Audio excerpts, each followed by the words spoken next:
Essa semana teve um outro elemento muito importante, que foi a briga ali, mais uma briga em praça pública, que no caso dessas pessoas todas são as redes sociais, eles utilizam A muito as redes Michelle. sociais, que é a Michelle Bolsonaro, que a gente já sabe que tem um grande problema ali dentro da família, há uma discordância, talvez até da própria Michelle, da escolha de um dos filhos para ser esse pré-candidato à presidência da República e não ela mesma, ali à frente do ungido pelo ex-presidente, pelo marido dela, como candidato para 2026. E aí ela jogou o vídeo lá gigantesco, falando de todos os problemas. Aí o Flávio, Fantástico. num primeiro momento, dá aquele pedido de desculpas desculpa a quem se sentiu ofendido, aí depois ele volta e fala, não, realmente, tá tudo bem. Queria te ouvir também sobre essa crise do lado do outro pré-candidato que está ali liderando as pesquisas junto com o presidente Lula, o Flávio Bolsonaro. Me lembra aquela música dos Beatles, Michelle Mabel. Né? É fantástica. Rubber Soul, um grande disco, recomendo à audiência, a quem nos ouve, a quem nos assiste. Esse é um disco clássico que moldou a ruptura dos Beatles com rock and roll. Ok. Voltando aqui ao nosso mundinho da política. Exato. Vamos lá. Vamos lá. Eu acho o seguinte, primeiro, há uma briga na família Bolsonaro, e isso não é de hoje, escrevi sobre isso ontem, inclusive. Há uma briga que não é de agora. E eles estão agora avançando, e quando o Flávio se consolida, apesar de alguns ataques, algumas questões importantes, ele se coloca como um candidato forte, um candidato pesado, um candidato que faz frente ao presidente Lula, levanta questões outras, você puxa outras questões e aí, né, você tira os esqueletos do armário. E foi o caso da Michelle. A Michelle, por outro lado, também é uma figura que ganhou um protagonismo muito grande. Ela se tornou um player nacional, na política nacional. Quem sabe ela pensa, ou ela pensou, e pensou-se gente em volta dela em ser candidata a presidente da República, por que não? Ela tem conexão com evangélicos e com as mulheres, em especial. Bom, tem muito ponto aí, Jair, né? Então, e ela é mulher do Jair, vamos falar só Jair. Então, isso fortalece, e já que ela nunca se deu bem, isso é um fato, ela nunca se deu bem de verdade com os enteados, os filhos. Flávio, Eduardo e o Carlos, eu não sei, o Jairzinho, né? Jairzinho é bom. Jairzinho era artilheiro da Copa de 70. O Jair mais novo. Mas aí não se dava bem com eles, tudo avança, tudo cria um bolo que leva a esse movimento, não é? Tudo leva a esse movimento. Então, agora, as consequências, vamos ver. Qual é o impacto? Eu acho que teve impacto grande. Na minha avaliação, escrevi ontem sobre isso. Uhum.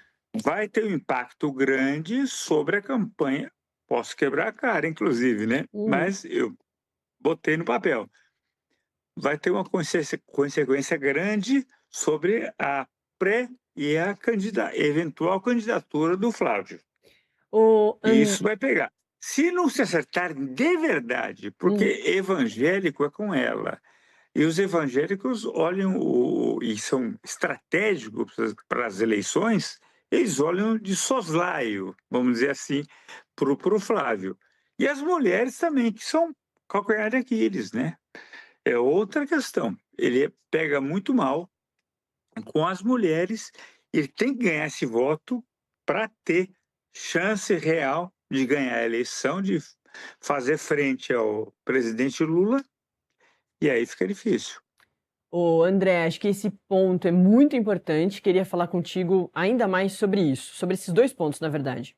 As mulheres, a gente vê que o outro pré-candidato, o presidente Lula, vem falando muito sobre feminicídio, colocou ali a questão do desenrola, das bets, e nos discursos falando que muitos homens, com o dinheirinho que sobra, ao invés de ajudar as casas, tá fazendo aposta. Ele faz vários acenos para o eleitorado feminino, que é um eleitorado que está mais com ele do que com o bolsonarismo, mas que em diversas pesquisas chegou a ter uma queda.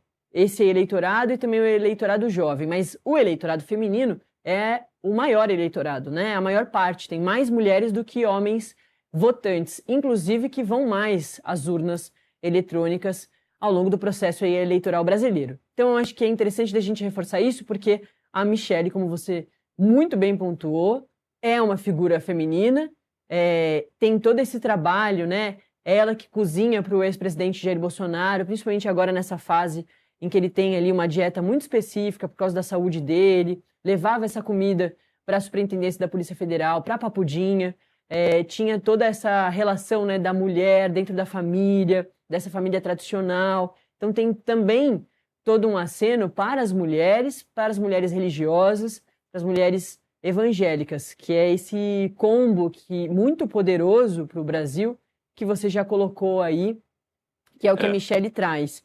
E a outra questão que eu queria te ouvir também, dá para acho que responder junto, é sobre o quanto é muito ruim para as campanhas essa instabilidade interna, né? Quando a campanha não está unida para É. um Esse é o candidato, ponto. né? Você Para pegou o ponto. um É, objetivo. é. Vamos lá.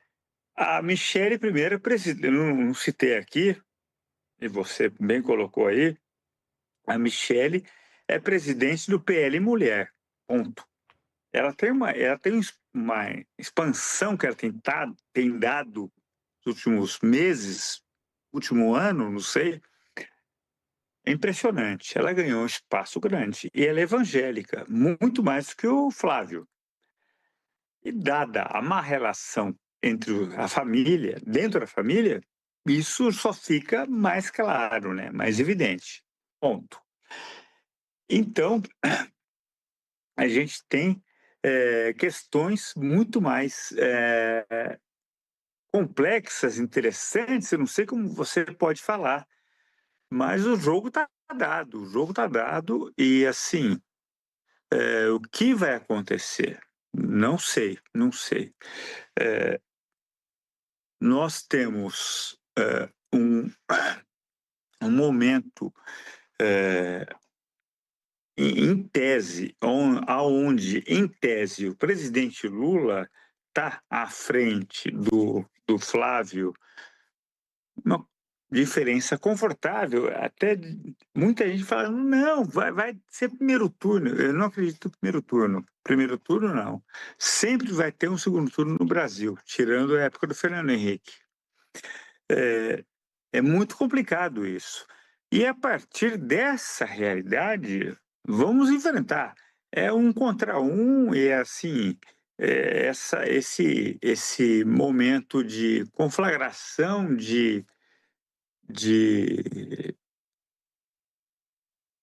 pessoas, os grupos lado a lado se debatendo nessa polarização, existem outras expressões para isso. Eu acho muito, muito ruim para o debate político, inclusive. E aí, para onde se vai tudo isso? Eu não sei.